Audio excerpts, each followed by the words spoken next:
যে allergic asthma নিয়ে আমাদের সবার মধ্যেই কিছু ভুল ধারণা আছে। ভুল ধারণাগুলো জন্মায় আমাদের আশেপাশের মানুষের কিছু তাদের ধারণা থেকে, এবং যেটা আমরা হয়তো কিছু ভুলভাবে জিনিসটাকে আমরা বুঝি তার থেকে। এবং তার জন্য কি হয়, তার জন্য ট্রিটমেন্টের উপরে এফেক্ট ফেলে, এবং এই ভুল ধারণাগুলো কিন্তু একটা হিন্ড্রেন্স প্রপার ট্রিটমেন্ট করে কন্ট্রোল করার জন্য। এখন ভুল ধারণাগুলো কি কি, কয়েকটা ভুল ধারণা নিয়ে আমি কথা বলবো। প্রথম ভুল ধারণা যেটা, সেটা ইনহেলার জাতীয় ওষুধ নিয়ে। সবাই এটা ভাবে ইনহেলার জাতীয় ওষুধ মানে ওষুধের লাস্ট স্টেজ, এই স্টেজে ইনহেলার নিতে হচ্ছে। এটা একদমই নয়। অ্যাজমা বা অ্যালার্জিক অ্যাজমা ট্রিটমেন্টের মেইন ওষুধ ইনহেলার, এবং সেটা যত তাড়াতাড়ি শুরু করা যাবে শ্বাসনালীর প্রদাহটা তত তাড়াতাড়ি কন্ট্রোল হবে, অসুখটাও কন্ট্রোল হবে, এবং পেশেন্ট তাড়াতাড়ি ওষুধের থেকে বেরিয়ে আসবে। এটা গেল 1 নম্বর। তার মানে তার চিকিৎসক যেভাবে সে পেশেন্টকে পরামর্শ দিচ্ছে ইনহেলার নিতে, সে যেন সেটা সেভাবে নিতে থাকে। সেকেন্ড থিং, অনেকেই জিজ্ঞেস করে এটা কি হ্যাবিট হয়ে যাবে, এটা কি হ্যাবিট ফর্মিং ওষুধ? একদমই নয়। ইনহেলার কোনোভাবেই হ্যাবিট ফর্মিং মেডিসিন নয়। হ্যাঁ, এটা বেশি দিন নিতে হয়, কারণ কি এটা ক্রনিক অসুখ।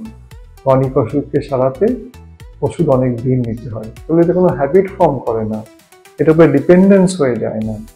যেমন ধরুন, হাই প্রেশারের ট্রিটমেন্টের জন্য বহুদিন প্রেশারের ট্যাবলেট খেতে হয়, সুগার কন্ট্রোলের জন্য বহুদিন সুগারের ওষুধ খেতে হয়। সিমিলারলি এই অ্যাজমার জন্য আমাদের বেশ কিছুদিন আমাদের ইনহেলার নিতে হয়, ওই ডিজিজটাকে, ক্রনিক ইনফ্লামেশনটাকে বা ক্রনিক প্রদাহটাকে শ্বাসনালীর মধ্যে কমানোর জন্য। আরেকটা যেটা আমাদের ভুলভ্রান্তি থাকে যে একবার ইনহেলার শুরু করলে সেই ইনহেলার থেকে বেরোনো যায় না। একদমই নয়।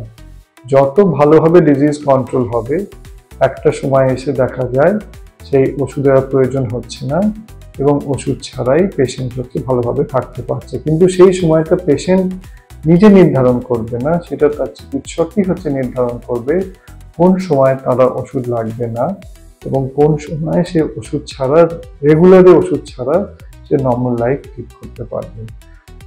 আরেকটা জিনিস, অনেকেই বলা হয় অ্যাজমা কি ছোঁয়াচে? একদমই নয়। অ্যাজমা ছোঁয়াচে একদম অসুখ নয়। অ্যাজমার কোনো ইনফেকশন নয় যে এটা একদমই একজনের মধ্যে ছড়িয়ে যাবে। অ্যাজমা একটা ক্রনিক একটা অসুখ, প্রদাহযুক্ত অসুখ, ফুসফুসের শ্বাসনালীর, এবং সেটা কখনো ছড়ায় না। আরেকটা জিনিস যেটা অবশ্যই জানা দরকার, মধ্যে অনেক সময় অ্যাজমা জিন ঘটিত হয়। পরিবারে বাবা মা থাকলে ছেলে মেয়ে অ্যাজমা থাকার সম্ভাবনা বেশি, যেগুলো সমস্ত জিন ঘটিত অসুখ, এই জন্য উইদিন দ্য ফ্যামিলি সেটা রান করে।